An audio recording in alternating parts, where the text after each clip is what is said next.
I was standing in line at Target, mindlessly scrolling through my phone while waiting to buy dish soap, when the message from an unknown number changed my life forever. Thought you should know what your wife does on Tuesday nights. Attached was a photo. My hands went numb. The phone nearly slipped from my grasp as I stared at the image.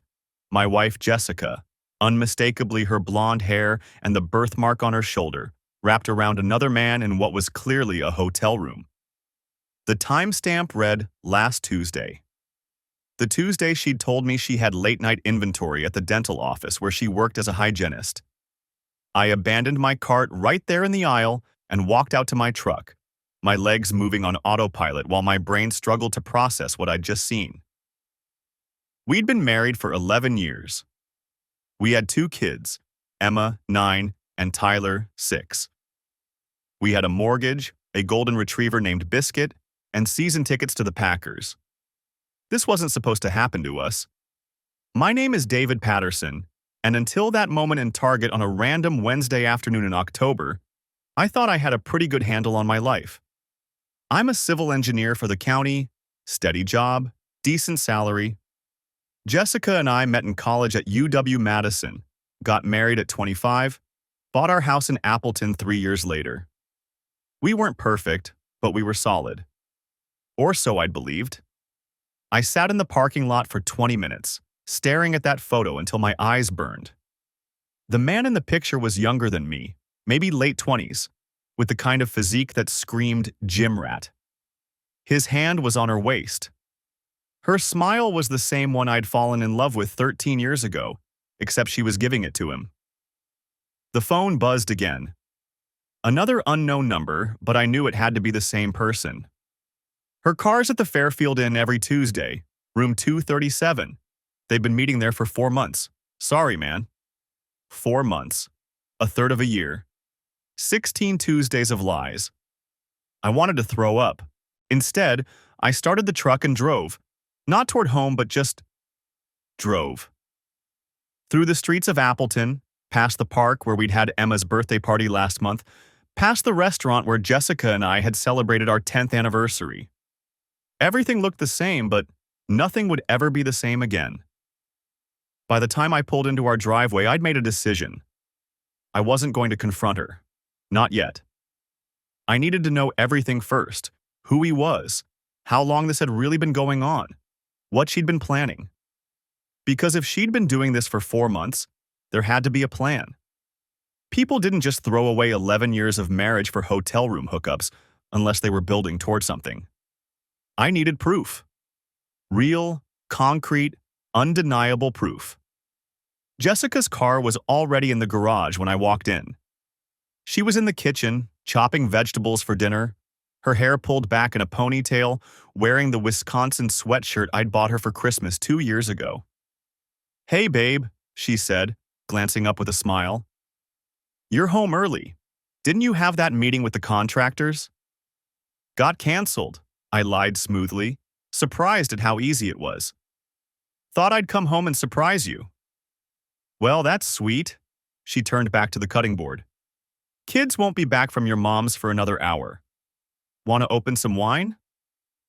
I watched her move around our kitchen, so comfortable, so casual, like she hadn't been spreading her legs for another man every Tuesday for the past 4 months. The rage that surged through me was so intense, I had to grip the counter to keep my hands from shaking. "Sure," I said. "Wine sounds great." We sat at the kitchen table, drinking Pinot Grigio and talking about nothing. Her day at work, all lies, I now realized. My boring meeting, that actually had happened just yesterday, whether we should replace the deck next spring. She was so good at this, so practiced. How many other times had she looked me in the eye and lied? That night, after she fell asleep beside me, I carefully extracted her phone from the nightstand. I'd known her passcode for years, her mom's birthday, and she'd never changed it. Why would she? She trusted me. The irony wasn't lost on me. I locked myself in the bathroom and started scrolling. She'd been smart about it, I'd give her that. No suspicious texts in her main messages. But she'd made one crucial mistake. She hadn't deleted her secondary email account, the one she'd set up years ago for online shopping to keep the promotional spam separate. There, in a folder labeled Work Schedules, I found everything. Emails to someone named Blake Winters, starting 6 months ago. The early ones were flirty but innocent enough. Compliments about her smile, jokes about bad coffee at work. Then they escalated. Plans to meet for lunch, then dinner, then the first mention of the Fairfield Inn. Can't wait to see you Tuesday. Room's already booked. B. Counting down the hours. This is crazy, but I've never felt more alive. J. I read through months of their correspondence, each message a knife twisting deeper into my chest. She loved him. Or thought she did. She talked about leaving me, about starting over, about how she'd grown apart from me and needed something different. Blake, I learned from context clues, was a pharmaceutical sales rep who called on her dental office. 28 years old, single, no kids. Everything I wasn't anymore. I took screenshots of everything. Every email, every photo she'd sent him, every plan they'd made. Then I carefully put her phone back exactly where I'd found it and lay awake in the darkness beside my wife, planning my next move. I woke up Thursday morning to the sound of Jessica's alarm. She rolled over, kissed my shoulder, and got out of bed like this was any other day. Like she hadn't spent the last 4 months spreading her legs for Blake Winters every Tuesday night. I stayed still, listening to her move through her morning routine. Shower running, hairdryer humming. The familiar sounds of our life together, now just background noise to my investigation. My phone buzzed on the nightstand. Another message from the unknown number. Her father knew. I sat up, staring at the screen. 3 words that made no sense. What? I typed back. The response came immediately. Check his cloud storage. She gave him the password years ago. He kept everything. Jessica's father, Richard, he died 2 months ago, sudden heart attack while golfing. Jessica had been devastated. I'd held her while she cried, helped her sort through his affairs, supported her through the funeral. How would I access that? She has his login saved on her laptop, password manager, look under family documents. I heard the bathroom door open. Jessica emerged in her scrubs, hair pulled back in that familiar ponytail. You're awake early, she said, smiling. Want me to start coffee? That'd be great, babe. She left, and I grabbed my phone again. The unknown number had sent one more message. He was covering for her. You'll understand when you see it. Jessica left for work at 7:30. I called in sick, told my supervisor I had a stomach bug. First time I'd used sick leave in 2 years. Her laptop was in the home office, a small converted bedroom we used for bills and paperwork. I'd set up her password manager myself last year, shown her how to use it for all her accounts. I opened the application. Dozens of saved logins, banking, shopping, social media. I scrolled down to a section labeled Family. There it was. Richard Patterson, Cloud Storage. Username, R. Patterson. 1952 cloudvault.com. Password. I clicked the eye icon to reveal it. Copied both into the browser. The storage account opened. Folders upon folders of files. Photos, documents, tax returns going back decades. I scanned through them, looking for anything that connected to Jessica. Then I found it. A folder dated from 6 years ago, labeled simply J Insurance. Insurance. That's what the anonymous messenger had meant. Richard had been keeping insurance. I clicked it open. The first file was a PDF scan of a letter, handwritten on notebook paper. The date at the top, April 2019. 5 years ago. Dad, I know you said not to write this down, but I need to get it out somewhere. I can't talk to anyone else about this. David would never understand. I met someone at a conference last month. His name is Aaron. He's a rep for one of the supply companies. We had drinks after the vendor presentations and it just happened. I didn't plan it. It was one night. Just one. But I can't stop thinking about it. I know what you said on the phone. I know you think I should tell David. But what good would that do? It would destroy him. Destroy our family. Emma was only 4. Tyler was barely 1. I ended it with Aaron. Told him it was a mistake. He understood. Thank you for listening. Thank you for not judging me. I don't know what I'd do without you to talk to. Love, Jess. I read it 3 times. My hands had gone numb again, just like in the Target parking lot. April 2019, 4.5 years ago. A conference in... Where had she gone that spring? Milwaukee. A dental hygiene conference. She'd been gone 2 nights. 1 night. Just one. Except it wasn't just one, because there were more files in the folder. I opened the next document. An email exchange, printed and scanned. Between Richard and someone named Tom Brennan. Tom. I need your advice. Jessica told me something yesterday that's been eating at me. She had an affair. One-night thing at a conference. She's racked with guilt, but doesn't want to tell David. I told her honesty is always best, but she's terrified of losing her family. What would you do? Rich. Tom's response. Rich. That's rough, brother. My take? If it was truly one time, truly over, and she's genuinely remorseful, sometimes the kindest thing is to let sleeping dogs lie. Telling David might make her feel better, but it would devastate him and the kids for what? To absolve her guilt? That said, she needs to understand this can never happen again, and you need to make sure she knows you'll be watching. Sometimes the best thing a father can do is hold his daughter accountable, even if her husband doesn't know why. Let me know if you want to grab a beer and talk it through. Tom. I sat back in the chair. Richard had known. He'd known 5 years ago, and he'd helped her hide it. But there was more. The folder contained dozens of files, organized by year. 2019, the Aaron incident. Follow-up letters from Jessica, thanking her father for his support. Promises that it would never happen again. 2020. Nothing. Just a single scanned birthday card from Jessica to Richard. 2021.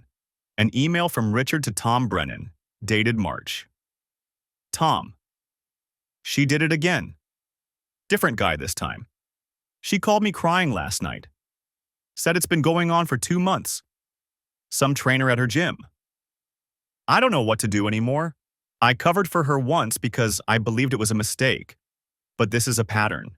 This is who she is. She's begging me not to tell David. Says she'll end it. Says she loves her family. I told her I'm done covering for her unless she gets help. Real help. A therapist. She agreed. But Tom, I feel like I'm betraying David every day I keep this from him. He's a good man. He doesn't deserve this. Rich. Tom's response was shorter this time. Rich. You're in an impossible position, but you're right. She needs professional help. This isn't about one mistake anymore. This is compulsive behavior. Make the therapy non-negotiable and keep records of everything, just in case. If this ever comes out, you'll need to show you tried to help her get right. I'm here if you need me. Tom. I clicked through more files. Scanned receipts from a therapist's office. Dr. Ellen Kowalski, licensed psychologist. Jessica had gone to 8 sessions between April and June 2021. Then nothing. No more appointments after June. The folder jumped to 2023, just 2 months ago, a week before Richard died. It was a voice memo, transcribed to text. The header indicated it had been dictated into Richard's phone. August 10th, 2023. Jessica called tonight. She's seeing someone again. Has been for months. She didn't want to tell me, But she's scared because this one is different. She has feelings for him. I told her she needs to stop. Told her she's going to lose everything. David, the kids, her whole life. She cried, said she knows, said she's trying to end it but can't. I asked her if she's told her therapist. She admitted she stopped going 2 years ago, said she didn't need it anymore. Obviously, that was a lie.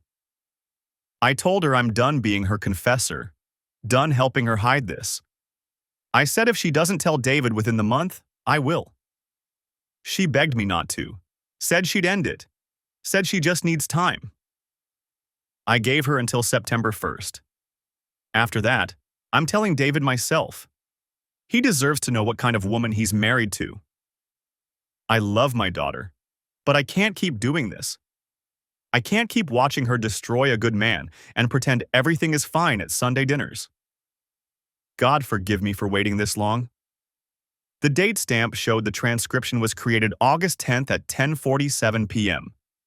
Richard had died August 18th. 8 days later. He'd never had the chance to tell me. I sat in that office for 20 minutes, staring at the screen. The anonymous messenger had been right. Richard had known everything, had been covering for Jessica for 5 years, multiple affairs, multiple men, and he'd kept meticulous records of all of it. I downloaded the entire folder. Every file, every email, every scanned letter. Transferred them to my secure drive, then uploaded copies to my own cloud storage. Then I opened a new message to the unknown number. Who is Tom Brennan? The response came within seconds. Your father-in-law's best friend, retired attorney, lives in Green Bay. He has copies of everything too. Richard made sure someone else knew, in case something happened to him. Call him. He's been waiting to hear from you. A phone number followed. I looked at it for a long moment. Then I picked up my phone and dialed. I sat in the bathroom for another 20 minutes, reading through Richard's correspondence with Tom Brennan. The emails painted a picture I hadn't expected, not just of Jessica's betrayals, but of her father's quiet anguish. Tom, I don't know what to do. I raised her better than this. Carol would be devastated. That was from March 2021, right after Richard discovered the gym trainer affair. Tom's response had been measured, lawyer careful even in retirement. Rich, you can't protect her from the consequences forever. David deserves to know. Those kids deserve stability. But Richard had kept protecting her anyway. Email after email showed him making excuses, rationalizing, hoping each affair would be the last. The insurance policy of documentation was the only thing that suggested he'd ever actually planned to stop covering for her. Until the ultimatum. I pulled up that email again, dated August 10th, 8 days before his heart attack. Jessica, this is the last time. You have until September 1st to tell David everything or I will. I've kept your secrets long enough. I won't watch you destroy your family. You have 3 weeks. Her response had come 6 hours later. Dad, please. I just need time to figure things out. Blake is different. I think I might actually... She hadn't finished the sentence. Richard's reply had been ice. Different? That's what you said about Aaron. What you said about the trainer whose name you can't even remember. September 1st, Jessica. Not negotiable. No further emails between them existed in the archive. Richard died on August 18th. I closed my eyes, doing the math I'd been avoiding. 8 days after the ultimatum. 14 days before Jessica's deadline to confess. The anonymous text I'd received had come on October 16th, exactly 2 months after Richard's death. Someone had waited. Someone had known about the ultimatum, known about Richard's death, and waited 2 months before sending me that photograph. The question was why? I heard Jessica's footsteps on the stairs. David, you okay in there? Yeah, I called back. Stomach's still off. Might be that lunch from yesterday.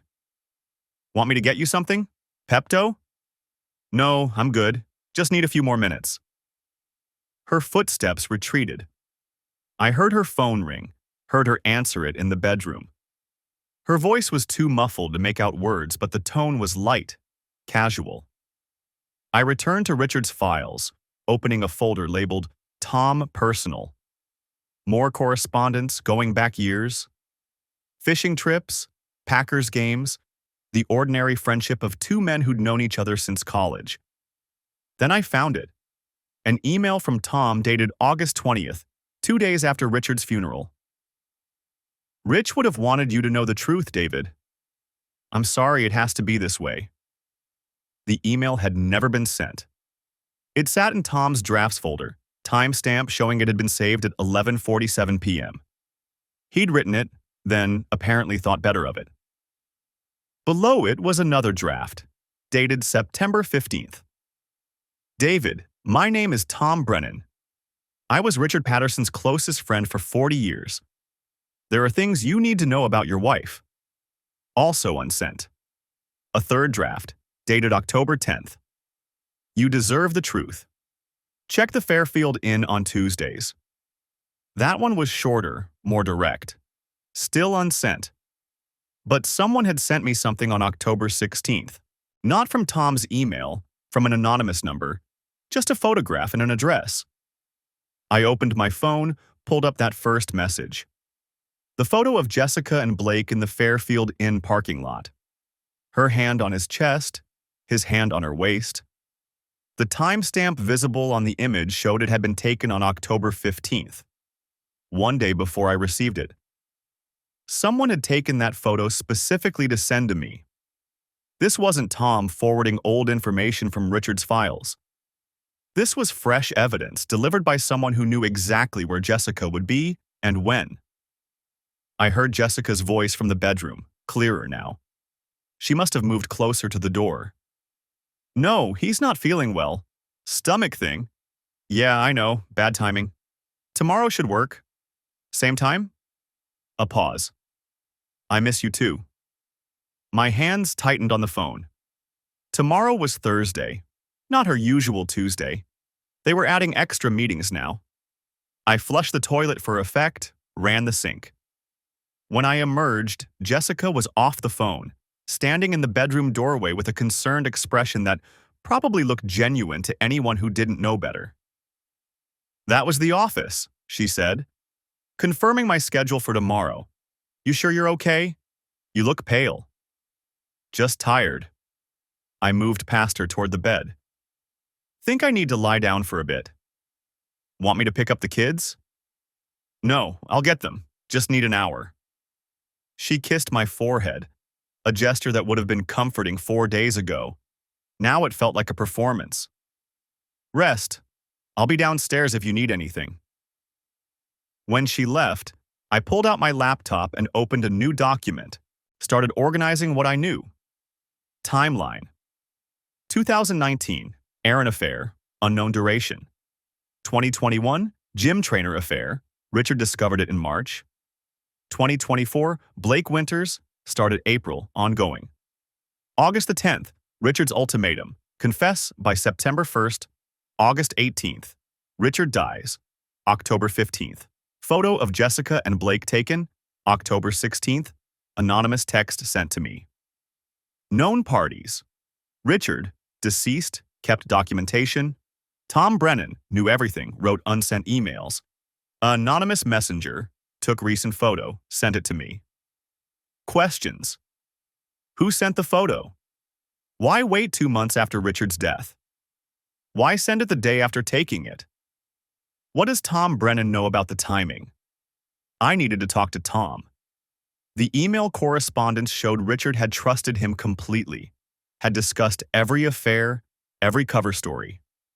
If anyone knew whether Richard had shared his ultimatum with others, it would be Tom. I pulled up Richard's contacts, found Tom's information. Cell phone, home phone, email address. The home address was in Green Bay, about 30 minutes away. My finger hovered over the call button. But what would I say? Hi, I'm the son-in-law whose wife you've known was cheating for years. Want to chat? No, this needed to be in person. Face to face where I could watch his reactions, gauge what he knew, and what he'd been willing to let slide. I checked the time. 2:47 p.m. I needed to pick up Emma and Tyler at 3:30. That gave me 40 minutes. I opened my email, created a new message to Tom Brennan using the address from Richard's contacts. Mr. Brennan, my name is David Patterson. I'm Richard's son-in-law. I recently gained access to his cloud storage while helping Jessica sort through his files. I found your correspondence with him. I think we need to talk. Would you be available to meet sometime this week? I can come to you. I read it 3 times, then hit send, before I could second-guess myself. Downstairs, I heard Jessica humming along to something on the radio. The normalcy of it, the casual domesticity of a Wednesday afternoon, would have been comforting once. Now it was just another layer of the performance. My email pinged. Tom's response had come through in less than 2 minutes. David, I was wondering when I'd hear from you. Tomorrow, 10 a.m., my house. I'll send you the address. Come alone. The last 2 words sent a chill through me. Come alone.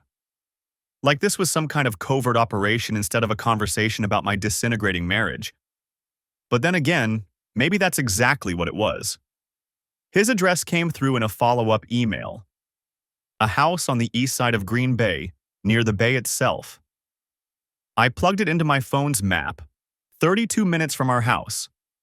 I could tell Jessica I had a site inspection, county work. She wouldn't question it. Another ping. This time from my anonymous messenger, the number that had started all of this. You're getting closer. Tom knows more than Richard told him. Ask about September. I stared at the message. Whoever this was, they were watching, monitoring. They knew I'd contacted Tom, knew I'd been reading Richard's files. The question that had been nagging at me since the first message crystallized into certainty. This wasn't just someone trying to expose Jessica's affair. This was someone orchestrating my discovery, feeding me information piece by piece, guiding me towards something specific. I typed back, "Who are you?" The response came immediately. Someone who wants the truth to come out. Someone Richard trusted. 10 a.m. tomorrow. Don't be late. Then, before I could respond, and David, bring the files. Tom will want to see what Richard kept. The drive to Green Bay took 90 minutes. I left the house at 8:15, told Jessica I had a site inspection up north. She'd kissed me goodbye at the door, asked if I'd be home for dinner. I'd said probably not. The lies came easier now. Maybe I was learning from her. Tom Brennan's office was in a converted Victorian on Washington Street, the kind of building that screamed old money and established reputation. The brass nameplate by the door read, Brennan and Associates, retired, in elegant script. I parked across the street and sat for a moment, the manila envelope containing Richard's printed files on the passenger seat. My phone buzzed. The anonymous number. He's expecting you. 3rd floor. Don't mention me. I stared at that last instruction. Don't mention me. Why? Who the hell was this person and why did they need to stay hidden from Tom Brennan, Richard's supposed best friend? I grabbed the envelope and crossed the street. The reception area was empty, but a handwritten note on the desk directed me upstairs. The building smelled like old wood and lemon polish. My footsteps echoed on the hardwood stairs. Tom Brennan was waiting in a corner office with floor-to-ceiling windows overlooking the Fox River. He stood when I entered, tall, maybe 70, with white hair and the kind of face that had probably intimidated opposing counsel for 4 decades. David. He extended his hand. His grip was firm. Thank you for coming. Mr. Brennan. Tom, please, sit. He gestured to a leather chair across from his desk. Can I get you coffee? Water? I'm fine. He nodded, settled into his own chair. His eyes moved to the envelope in my lap. You found Richard's files. I did. I didn't elaborate, waited. Tom leaned back, steepled his fingers. I've been debating whether to contact you for 2 months, ever since Richard died. Why didn't you? Because Richard made me promise not to interfere. He wanted to handle this himself, wanted to give Jessica the chance to do the right thing. Tom's mouth tightened. I disagreed. Told him he was being too soft, that you deserved to know immediately. But Richard was convinced she'd come clean if given the ultimatum. She didn't. No, she didn't. Tom reached into his desk drawer, pulled out a folder. Richard died before his deadline. I've spent the last 2 months wrestling with what my obligation was. To honor my friend's wishes, or to tell you the truth. I set the envelope on his desk. Someone else made that decision for you. Tom opened the envelope, scanned the contents. His expression didn't change. He'd seen all this before. How did you get these? Richard's cloud storage. I got his password. From whom? I hesitated. Don't mention me. Does it matter? Tom's eyes sharpened. It might. Richard was very careful about who had access to his documentation. As far as I knew, only he and I had the complete picture. Well, someone else knew enough to point me in the right direction. Tom studied me for a long moment, then nodded. Fair enough. He pulled a document from his own folder, slid it across the desk. This is what Richard wanted me to give you if something happened to him before September 1st.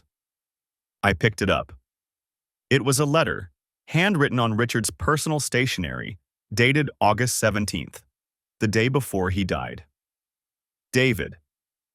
If you're reading this, I'm gone, and Jessica hasn't told you the truth. I'm sorry. I should have told you years ago, but I kept hoping she'd change, that the affairs were mistakes she'd learned from. I was wrong. I've documented everything I could verify. Tom has copies of all files. I've also included something else, something I discovered in late July that changed everything for me. It's why I finally gave her the ultimatum. I found out Jessica is planning to leave you. Not someday, not eventually. Soon. She and Blake have been discussing it since June. They're waiting until after the holidays so it doesn't disrupt the kids' school year. Her words. She's been meeting with a divorce attorney, calculating asset division, planning custody arrangements, all while lying to your face every single day. I couldn't let that continue. Couldn't watch her ambush you while pretending everything was fine. So I told her, confess by September 1st, or I would. She begged me not to, cried, promised she'd end it with Blake, that she'd made a mistake. I didn't believe her. I've heard those promises before. Tom will help you however he can. He's a good attorney and a better friend. Trust him. I'm sorry I didn't protect you sooner. I thought I was protecting my daughter, but I see now I was just enabling her to hurt you more. Richard. My hands were steady as I set the letter down. That surprised me. I'd expected rage or grief or something. Instead, I felt cold. Calculating. He mentioned something he discovered in July. Something that changed everything. Tom nodded slowly. Yes? What was it? Tom pulled out another document. This one was a bank statement. Jessica's personal checking account. One I didn't know existed. Richard found this by accident. Jessica had asked him to help her with some tax documents, and this was mixed in with her files. Tom pointed to a series of withdrawals. Notice anything? I scanned the entries. Regular withdrawals, $500 each, twice a month since June. What is this? Retainer payments to Pamela Jacobson, a family law attorney in Appleton. Tom slid another paper across. Richard hired a private investigator to confirm. Jessica's been meeting with her regularly. They've drafted preliminary divorce papers. Asset division heavily favors Jessica. She's claiming you've been emotionally absent, that she's been the primary caregiver, that she deserves majority custody and the house. The cold feeling spread. When? The plan, based on what Richard's investigator overheard, was to file in January, after Christmas. She wanted the holidays to look normal for the kids' sake, then hit you with papers in the new year when you'd be blindsided. While she was still seeing Blake. Yes, the emails between them discussed the timeline. She told Blake she needed to set things up properly first. Make sure she got what she deserved from the marriage before moving on. I thought about Jessica chopping vegetables in our kitchen, asking about my day, kissing me goodbye this morning, all while planning to destroy me in 3 months. Richard confronted her with this? Yes, August 10th. That's when he gave her the ultimatum. Tom paused. He called me that night. Said Jessica had gotten angry, defensive, accused him of violating her privacy, told him her marriage was her business and he needed to stay out of it. What did Richard say? That he'd given her a choice and she had 3 weeks to make it. Then he hung up. Tom's voice roughened. That was the last time I spoke to him. 8 days later, he was dead. The silence stretched between us. You think it wasn't a heart attack? I think the timing is remarkable, Tom said carefully. I think Richard was a healthy 72-year-old man who just threatened to expose his daughter's plans. I think he died 8 days later, 2 weeks before his deadline. And I think Jessica inherited his estate, including a life insurance policy worth $300,000. Jesus Christ. I have no proof, Tom continued. The death certificate says cardiac arrest. No autopsy was performed. There was no reason to suspect anything. But I've been an attorney for 40 years, David. I don't believe in coincidences this convenient. I stood, walked to the window. The Fox River moved sluggishly below, brown with autumn runoff. What are you suggesting? I'm suggesting you be very, very careful. I'm suggesting you get your own attorney immediately. I'm suggesting you secure your assets, document everything, and prepare for Jessica to play very dirty when she realizes you know. She won't realize anything. Not yet. Tom raised an eyebrow. You're not going to confront her? Not until I have everything in place. I turned to face him. You said Richard's investigator overheard conversations. Do you still have contact with them? I do. I want to hire them. I want surveillance on Jessica and Blake. I want recordings of every conversation she has with her attorney. I want documentation of every meeting, every text, every plan. Tom smiled grimly. Now you're thinking like someone who wants to win? I don't want to win, I said. I want her to lose everything. I sat in my car outside Tom's office for 20 minutes before I could drive. My hands were shaking again. Not from shock this time, but from the sheer weight of what I'd learned. Richard's ultimatum, Jessica's divorce timeline, the life insurance money, the convenient heart attack. I pulled out my phone and stared at the anonymous number. No new messages since the one directing me to Richard's cloud storage. Whoever this was, they'd given me everything I needed to see the full picture. But why? And why wait 2 months after Richard's death? I typed out a message. Who are you? I stared at it for a full minute before deleting it. Better not to spook them. Whoever they were on my side. That was enough for now. The drive home took 40 minutes. I used the time to think, to plan. Tom was right. I couldn't confront Jessica yet. She had a 2-month head start on her divorce strategy. I needed to catch up, and fast. More importantly, I needed to figure out what really happened to Richard. My phone rang as I pulled onto our street. Unknown number, but local area code. David Patterson, I answered. Mr. Patterson, this is Detective Julie Grant with the Appleton Police Department. Do you have a few minutes to talk? My heart stopped. About what? I'm investigating the death of Richard Webb. I understand he was your father-in-law? I pulled over 2 blocks from my house, Yes, he died of a heart attack in August. That's what the death certificate says. There was something in her voice. Doubt, maybe, or suspicion. I'd like to ask you some questions. Would you be available to meet tomorrow? Can you tell me what this is about? A pause. I'd prefer to discuss it in person. Are you free around 10 a.m.? I'll make time. She gave me an address, the police station downtown. I hung up and sat there, watching a neighbor walk their dog past my car. The animal stopped to sniff a mailbox, tail wagging, completely oblivious to everything wrong with the world. A detective. Investigating Richard's death. 2 months after the fact. I thought about the timeline. Richard died August 18th. The anonymous messenger contacted me October 9th. Almost 2 months later. Now, 2 days after that contact, a detective calls. That wasn't coincidence. I drove the last 2 blocks home. Jessica's car was in the driveway. Through the kitchen window, I could see her moving around, probably starting dinner. Normal. Routine.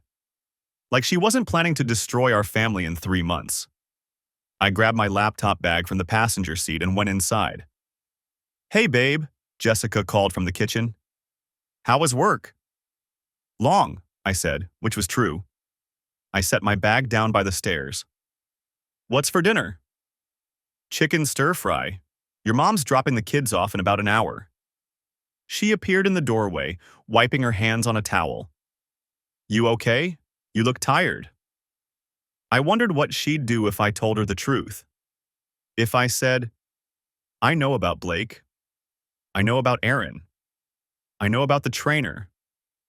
I know you're planning to file for divorce in January. I know your father tried to stop you and then died 8 days later. Instead, I said, just a headache. Stared at blueprints all day. Take some ibuprofen. Dinner will be ready soon. She went back to the kitchen. I climbed the stairs to our bedroom and locked myself in the bathroom. The same bathroom where I'd read through Richard's files 2 nights ago. Where I'd learned my marriage was a lie. I pulled up Richard's cloud storage on my phone and navigated to a folder I hadn't fully explored yet. Financial records. Inside were bank statements, credit card bills, investment accounts. All Richard's personal finances. I scrolled through, not sure what I was looking for, until I found a subfolder labeled Jessica Monitoring. My stomach turned. Richard had been tracking Jessica's spending. Every purchase, every transaction going back 5 years. He'd organized them by category: suspicious purchases, cash withdrawals, hotel charges. I opened the most recent file, August 2024.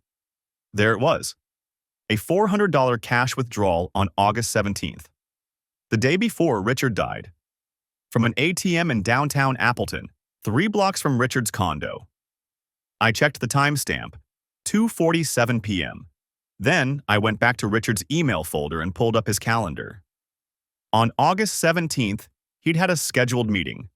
Jessica, 3 p.m., final warning. They'd met the day before he died. She'd withdrawn cash beforehand. And the next morning, Richard had a fatal heart attack. I sat on the edge of the bathtub, phone clutched in my hand. Tom's words echoed in my head. The timing is awfully convenient. David, Jessica's voice from downstairs, can you come help me with something? Be right there, I called back. I took a screenshot of the cash withdrawal and the calendar entry. Then I sent them both to my personal email, the one Jessica didn't know about, the one I'd created 2 days ago specifically for this. When I came downstairs, Jessica was struggling with a jar of peanut sauce. Can you open this? She asked, handing it to me. I twisted the lid. It came off easily. There you go. Thanks. She smiled at me, that same smile I'd fallen in love with 13 years ago at UW-Madison. The one I'd thought meant something real. Jess, I said, keeping my voice casual. Random question. Did you see your dad the day before he died? She froze for just a second. Just long enough. What? No. Why? I was just thinking about him today, wondering if there were any warning signs. You know, with the heart attack. Oh, she turned back to the stove. No, I hadn't seen him in a few days. He seemed fine the last time we talked on the phone. Lie. Direct, calculated lie. That's rough, I said. No chance to say goodbye. Yeah. Her voice was soft. I wish I'd known. I would have told him. She trailed off. Told him what? Just that I loved him. That I appreciated everything he did for me. I watched her stir the vegetables, her ponytail swaying with the movement. She looked so sincere, so genuinely sad. She was good. Really good. I'm sure he knew, I said. The doorbell rang. My mother's voice called out as she opened the front door. We'd given her a key years ago. Grandma delivery service. Emma and Tyler came running in, Biscuit barking and jumping around them. The chaos of normal family life. Homework and bath time and bedtime stories. All of it a performance now, a stage play where half the cast didn't know they were acting. Dinner was the usual routine. Tyler talked about his Lego project. Emma complained about a boy in her class. Jessica asked about my day. I gave vague answers about work projects and traffic. Under the table, I felt my phone buzz. I waited until Jessica was helping Tyler cut his chicken before checking it. The anonymous number. Detective Grant is good at her job. Tell her everything. I nearly dropped my phone. Who's texting? Jessica asked. Work, I said. Something about tomorrow's site inspection. Another lie. We were drowning in them now, both of us, lying across the dinner table while our kids ate stir-fry and talked about their day. After dinner, after baths, after stories and tucking in and the whole bedtime ritual, I went back downstairs. Jessica was on the couch with a glass of wine, watching some home renovation show. I have an early meeting tomorrow, I said. Might head to bed soon. Okay. She didn't look away from the TV. I'll be up in a bit. I went to our bedroom and pulled out my laptop. Opened Richard's cloud storage again. This time, I went to the folder labeled Legal Documents. Inside was Richard's will. I'd seen it before, briefly, when Jessica and her mother were handling the estate. Standard stuff. The house to Jessica's mother, investments split between Jessica and her sister, the life insurance policy to Jessica. But now I opened the document properties and checked the version history. Richard had updated his will on August 15th, 3 days before he died. I opened the previous version, dated March 2024. The old version had the same basic structure, but with one key difference. The life insurance beneficiary had originally been split between both daughters. The August update changed it to Jessica only, with a specific note: conditional upon Jessica Webb Patterson remaining married to David Patterson. If divorced or separated at time of my death, full amount reverts to charitable trust. Richard had changed his will to protect me, to make sure Jessica couldn't profit from his death if she left me. But he died before the updated will was properly executed. The lawyer's signature was there, but not the required witnesses. It wasn't legally valid. Jessica got the money anyway. All $300,000. I heard her footsteps on the stairs. I closed the laptop and slid it under the bed. She came in wearing one of my old t-shirts, her usual sleepwear. Got into bed beside me, smelling like lavender lotion and wine. Love you, she said, kissing my cheek. Love you too, I replied. The lies we tell in the dark. The doorbell rang at exactly 7:15. Jessica was upstairs giving Tyler a bath. I heard her call down. Can you get that? Got it, I called back.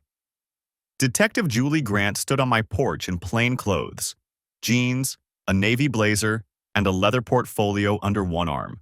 She was maybe 40, with dark hair pulled back and the kind of steady gaze that probably made suspects uncomfortable. Mr. Patterson, I'm Detective Grant. We spoke on the phone. Come in. I stepped aside, glancing up the stairs. Water was still running. My wife's with our son. We can talk in my office. She followed me down the hall to the small room I used for work-from-home days. I closed the door most of the way, not completely, which would look suspicious, but enough for privacy. Thanks for seeing me, she said, settling into the chair across from my desk. I know this is unusual timing. You said it was about Richard. Yes? She opened the portfolio, pulled out a thin file. I'm going to be direct with you, Mr. Patterson. Your father-in-law's death has some irregularities that warrant a closer look. My pulse kicked up, but I kept my expression neutral. What kind of irregularities? The timeline, primarily. Richard had a routine physical 3 weeks before he died. His doctor noted excellent cardiovascular health. No indication of heart disease. Then suddenly, massive coronary event. She pulled out a sheet. The autopsy was minimal, standard for what appeared to be natural causes. But I've been reviewing his final weeks, and there are some concerning patterns. I leaned forward. Like what? Financial activity. He withdrew $15,000 in cash over a 2-week period. Small amounts, different banks. The kind of pattern that suggests someone was being careful not to trigger reporting requirements. The air in the room felt thin. Do you know what he did with it? No, that's one of several questions. She set down another document. He also changed his will 3 days before his death. Made it contingent on your wife remaining married to you. Are you aware of that? I found out recently. Jessica's mother mentioned it. The will wasn't properly witnessed, so it didn't hold up legally. But the attempt itself is significant. It suggests Richard knew something, was trying to protect someone or control a situation. I chose my words carefully. Richard and I were close. If he was worried about something, he didn't tell me. What about your wife? Did she mention any conflict with her father in those final weeks? No, she was devastated when he died. Still is. Detective Grant watched me for a long moment. Mr. Patterson, I'm going to ask you something, and I need you to be honest with me.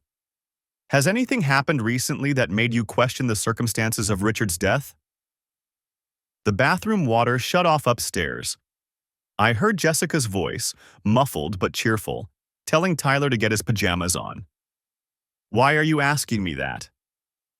Because someone contacted our department 2 months ago with concerns about Richard's death. Anonymous tip. Very detailed. Mentioned financial irregularities, the will change, and suggested we look into August 17th specifically, the day before he died. My hands went cold. August 17th. The day Jessica withdrew $400 cash. The day she claimed she was at Target but had no receipts, no memory of what she bought. What happened on August 17th? That's what I'm trying to determine. Richard had lunch with his attorney that day, Tom Brennan. They met for 2 hours. Brennan won't tell me what they discussed, citing attorney-client privilege, but he did confirm the meeting happened and that Richard seemed troubled.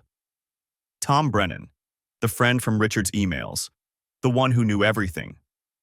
After that lunch, Grant continued, Richard went home. Your wife visited him that evening. According to her statement after his death, she stopped by around 7, stayed for maybe 30 minutes, said he seemed fine. That matches what she told me. Except Richard's neighbor, Mrs. Kowalski, lives next door. She remembers it differently. She was watering her garden that evening, saw your wife arrive around 6:30, says she didn't leave until after 9. 90 minutes, not 30. The room tilted slightly. Maybe the neighbor got the time wrong. Maybe. But Mrs. Kowalski is very sharp. Retired accountant, keeps detailed notes about neighborhood activity. She specifically remembered because she thought it was unusual. Your wife's car was there when the streetlights came on, and she'd never seen her visit that late on a weekday before. Footsteps on the stairs. Jessica's voice. David? Tyler wants to say goodnight. I stood quickly. 1 second. To Grant. Give me just a minute. I stepped into the hall, pulling the office door closed behind me. Tyler was at the top of the stairs in his dinosaur pajamas, Jessica behind him with her hand on his shoulder. Hey, buddy, come here. He ran down and I scooped him up, hugged him hard. Over his head, Jessica was looking at the closed office door. Who's here? Someone from work, boring permit stuff, won't be long. On a Friday night? Deadline Monday, you know how it is. I set Tyler down, kissed his forehead. Go pick out a book. I'll be up in 10 minutes to read it. He ran back upstairs. Jessica lingered, still looking at the door. Everything okay? Fine, just work. I kept my voice light, casual. Is Emma already asleep? Reading in bed. I told her lights out at 8. She studied my face. You look stressed. Just this permit thing. It's complicated. I touched her shoulder, the gesture automatic from years of marriage. I'll be up soon. She nodded slowly, then headed upstairs. I waited until I heard her bedroom door close before going back into the office. Grant was looking at her phone. She put it away when I sat down. Sorry, kids. No problem. I have 2 myself. She pulled out another document. There's something else. Richard's phone records show he made several calls to your wife in the days before he died. Some of them quite long. 40 minutes, 53 minutes. The last one was August 15th, 3 days before his death. They talked for over an hour. They were close. That wasn't unusual. No, but the pattern is interesting. Those long calls all happened in the week after he changed his will. And according to his phone, he tried to call her 3 times on August 18th, the day he died. She didn't answer any of them. My mouth was dry. She was at work that day. Until 3.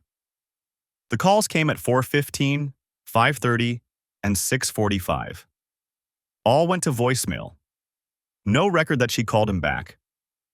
Grant leaned forward. Mr. Patterson, I'm going to be very direct with you now. I think Richard discovered something about your wife that troubled him deeply. I think he confronted her about it, possibly gave her some kind of ultimatum. And I think his death, coming when it did, was extremely convenient for her. The words hung in the air between us. Upstairs, I heard Jessica's footsteps crossing the bedroom floor. What are you saying? I'm saying I need to know what Richard knew, and I think you might be able to help me figure that out. She pulled out a business card, wrote something on the back. This is my direct number. If you come across anything, old emails, documents, anything Richard might have kept, I need to see it. I took the card. You think Jessica had something to do with his death? I think the timing raises questions that need answers. The will change, the cash withdrawals, the long phone calls, her visit the night before he died, his attempts to reach her the day he died. It's a pattern. Add in the $300,000 life insurance payout, and yes, I have concerns. Do you have any evidence? Anything concrete? Not yet. That's why I'm here. The anonymous tip mentioned that Richard kept detailed records, files, correspondence, documentation of things he'd discovered. If those files exist and I can find them, they might tell us what Richard knew and why he died when he did. I thought about the cloud storage, the emails between Richard and Tom Brennan, the timeline of Jessica's affairs, the ultimatum, the deadline she'd missed because Richard died first. What happens if you find evidence? Depends what it shows. If there's proof of foul play, we reopen the investigation, exhume the body if necessary. Do a full toxicology panel. The original autopsy was basic. A lot of substances wouldn't have been tested for. And if you don't find anything? Then Richard died of natural causes, and the timing was just unfortunate coincidence. She stood, closed her portfolio. But I don't believe in coincidences like this, Mr. Patterson. Not when there's $300,000 involved. She handed me another card. If you think of anything at all, call me, day or night. I walked her to the door, watched her drive away. Then I stood in the dark hallway, her cards in my hand, listening to Jessica moving around upstairs. The anonymous messenger had been right. Ask about September. But the real question was August. I spent the weekend playing the perfect husband.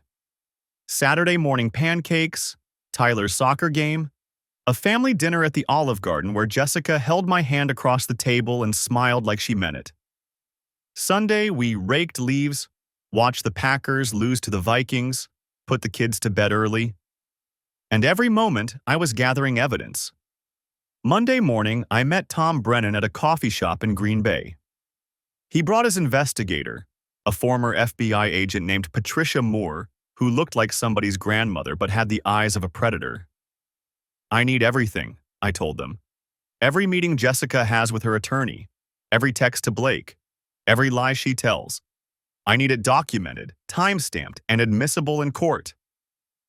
Patricia slid a contract across the table.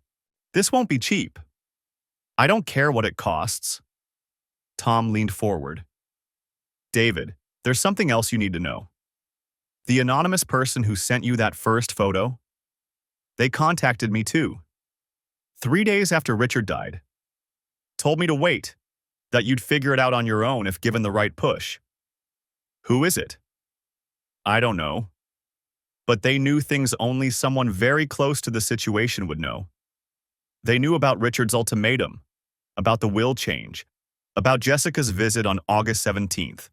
He paused. They also knew Richard was planning to give you something that day, something he'd kept hidden even from me.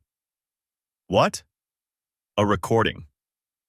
Richard had started recording his phone conversations with Jessica after he discovered the gym trainer affair. He wanted documentation in case she ever tried to deny what she'd done. The anonymous source claims Richard recorded their conversation on August 17th, the night before he died. My heart hammered. Where's the recording? That's the problem. Richard kept his recordings on a separate device, a digital recorder he stored in his safe deposit box. After he died, Jessica cleaned out the box before the estate was settled. Said she was getting his important papers. If that recorder existed, she has it now. I thought about the cash withdrawals. $15,000 in 2 weeks. What if he didn't keep it in the safe deposit box? What if he gave it to someone? Tom's eyes sharpened. Who? I don't know.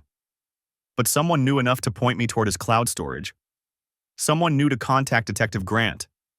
Someone's been orchestrating this whole thing. I pulled out my phone, opened the messages from the anonymous number. They're not just exposing Jessica, they're building a case. Patricia took my phone, scrolled through the messages. These are from a burner number, untraceable, but the information is solid. Specific dates, locations, details that would only come from direct observation or inside knowledge. She looked up. This person wants Jessica destroyed.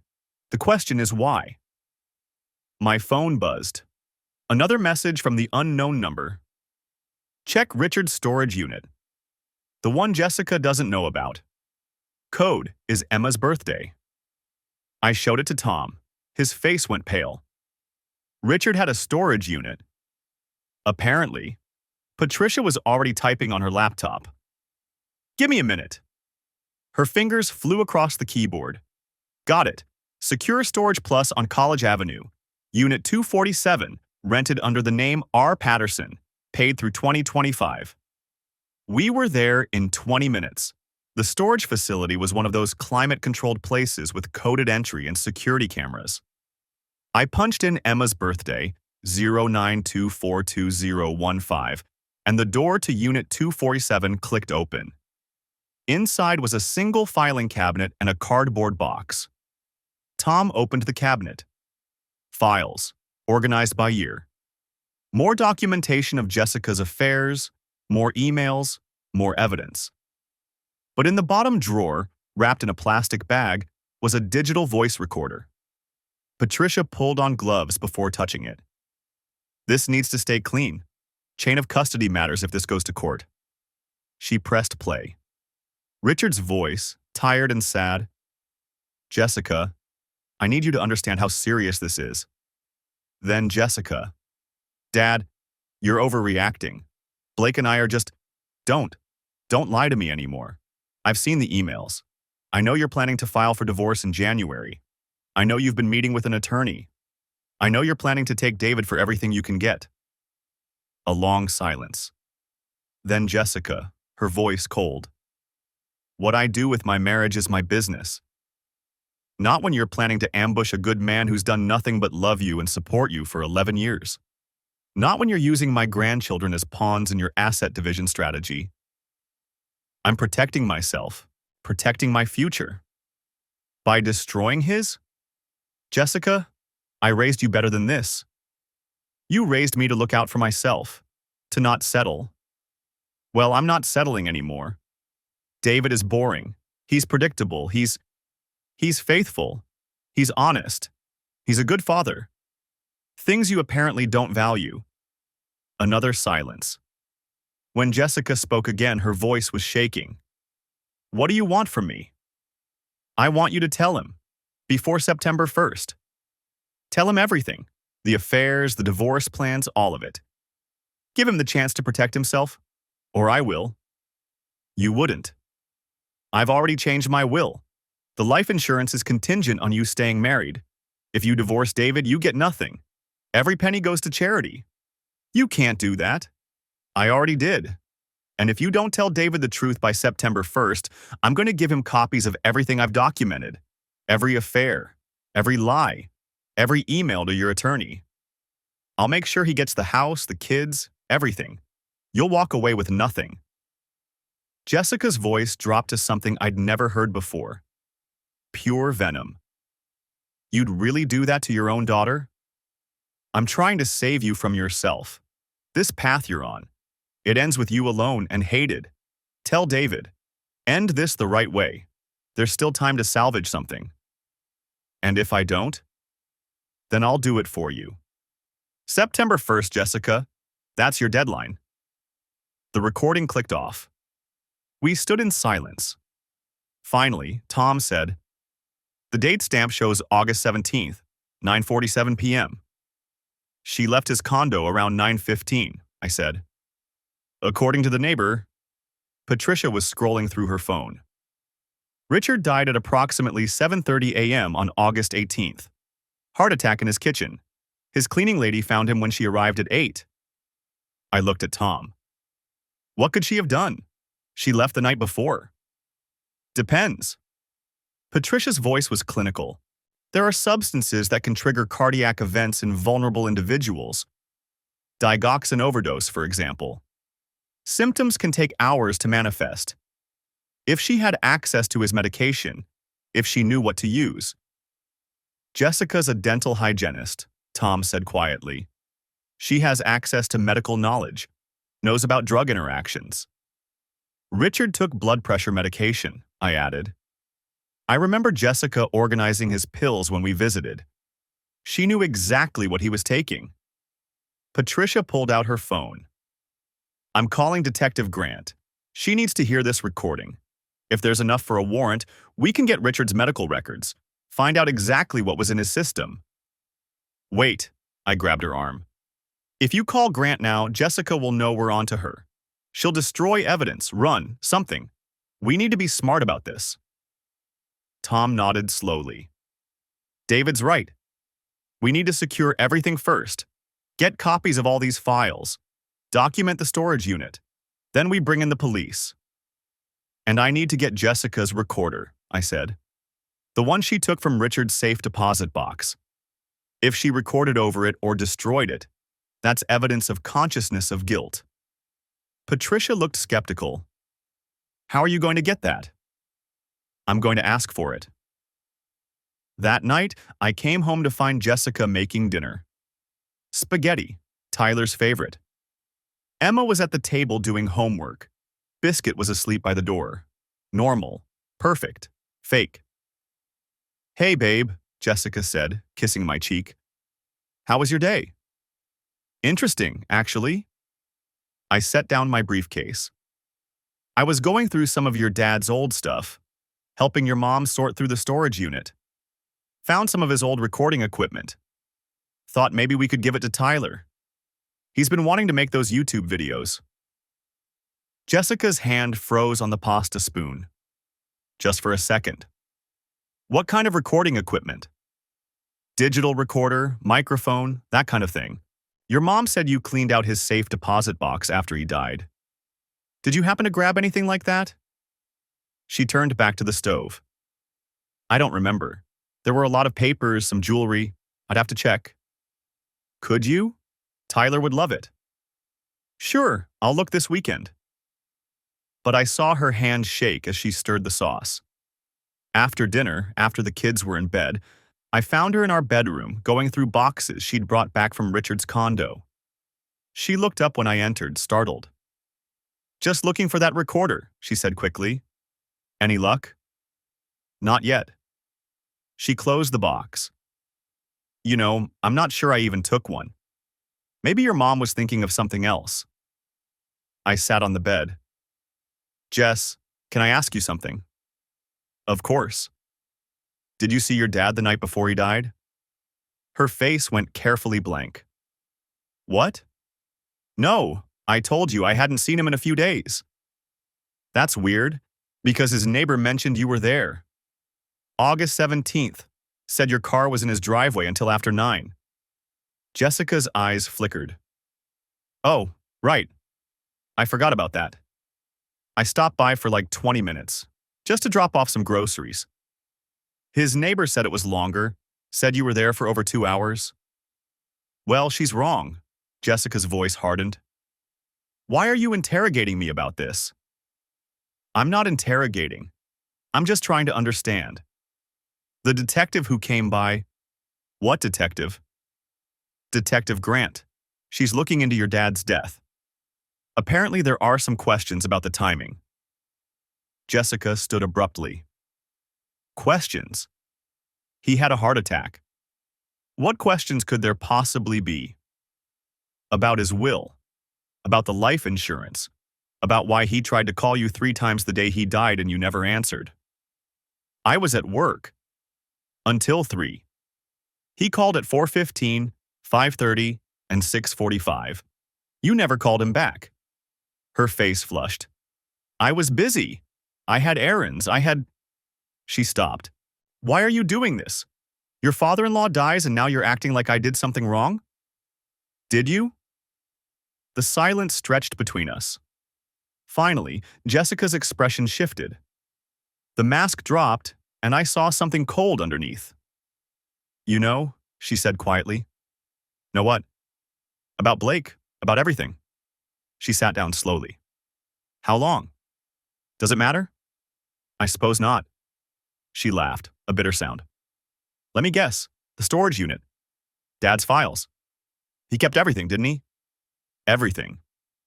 And now you're what? Going to divorce me? Take the kids? Destroy my life? You were planning to do that to me in January. Her eyes widened. He told you about that too. He recorded you, Jessica. August 17th. Your whole conversation. The affairs, the divorce plans, the ultimatum he gave you, all of it. Her face went white. That's not possible. I would have seen... He was smart. Smarter than you gave him credit for. I stood. Here's what's going to happen. Tomorrow, you're going to call your attorney and tell her you've changed your mind. You're going to agree to a divorce on my terms. I get the house. I get primary custody. You get supervised visitation, and whatever the court decides is the minimum child support. You can't. Or I give the recording to Detective Grant, along with all of Dad's documentation. And they start asking really hard questions about what happened between 9 p.m. on August 17th and 7:30 a.m. on August 18th. Jessica's hands were shaking. You think I killed my own father? I think he threatened to destroy your plans. I think you had access to his medications. I think you knew exactly what would happen if you gave him the wrong combination of drugs. And I think you walked out of his condo that night knowing he'd be dead by morning. You can't prove any of that. Maybe not. But I can make your life hell trying. Every affair documented, every lie exposed. Your dental practice, your friends, your family, everyone will know exactly what you are. She stared at me, and I saw her calculating, weighing her options. Finally, she said, "What do you want?" "Everything. You walk away with nothing. No house, no kids, no money beyond what the law absolutely requires. You disappear from our lives. And maybe, I don't push the investigation into Richard's death. And if I fight you, then I burn it all down. Every recording, every email, every piece of evidence goes to the police, the court, and anyone else who'll listen. You'll be lucky to avoid prison, let alone keep custody rights." Jessica closed her eyes. When she opened them, they were wet. "I loved him, you know. Blake, I really did. I don't care. Dad didn't understand. He thought I was just being selfish. But David, we grew apart. You have to see that. We're not the same people we were at 25. You're right. We're not. I'm not a cheater. I'm not a liar. And I'm not a murderer.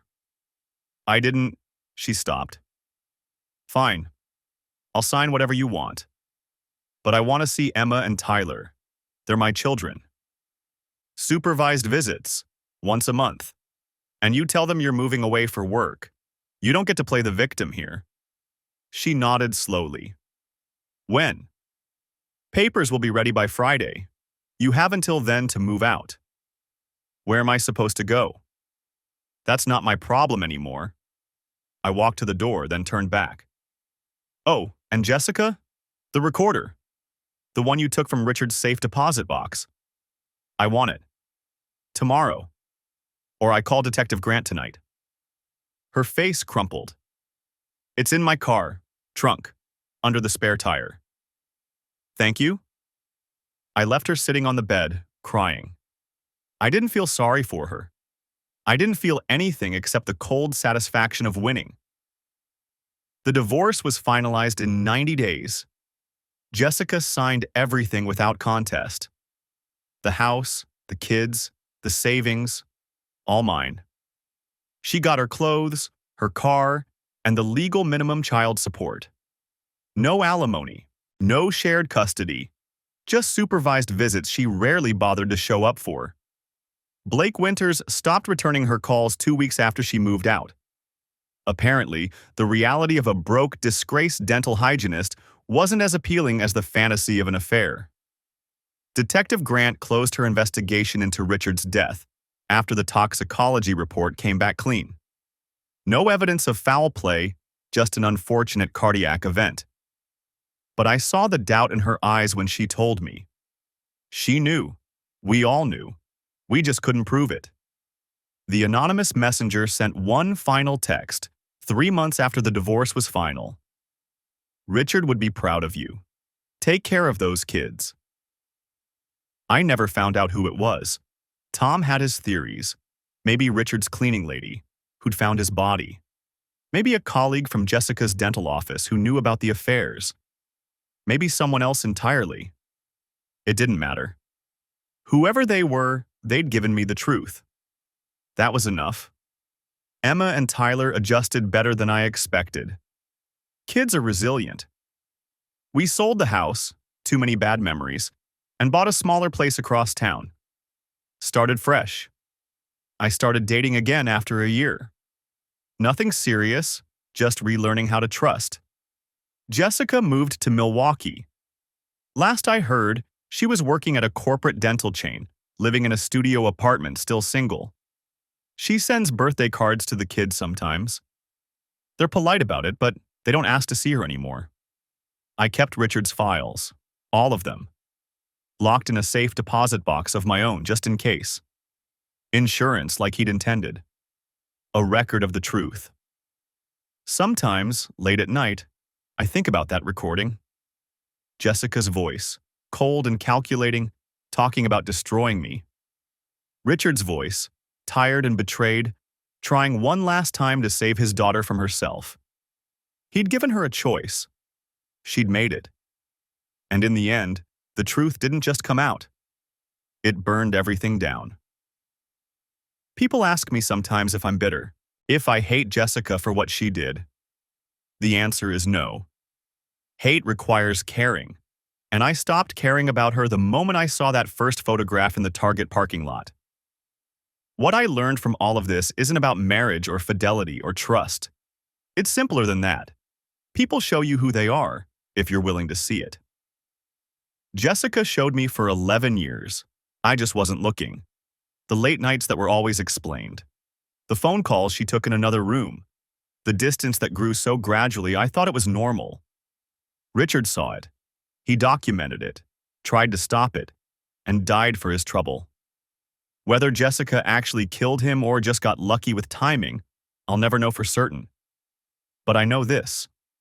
She would have destroyed me without a second thought, would have taken my kids, my home, my future, and slept soundly doing it. Instead, she lost everything. And I won. Not because I'm better than her, or smarter, or more deserving.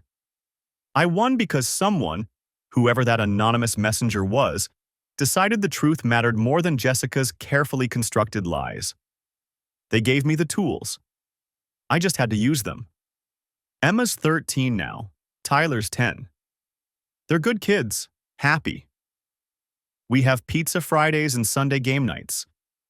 They don't remember much about the divorce, about their mother's absence. They've built a life without her, and it's a good life. Sometimes Tyler asks why mom doesn't come around anymore. I tell him she's busy, that she loves him but has her own life now. It's kinder than the truth. He'll figure it out eventually when he's older. They both will. But for now, they're just kids. My kids. And I'm the parent who stayed. That's the real victory. Not the house or the money or the satisfaction of watching Jessica's plans crumble. It's this. I'm here. Every morning, every night, every soccer game and school play and scraped knee. I'm the one who shows up. Jessica had her chances. She made her choices. And in the end, the person who loved our family more won the right to keep it. That's all there is to it.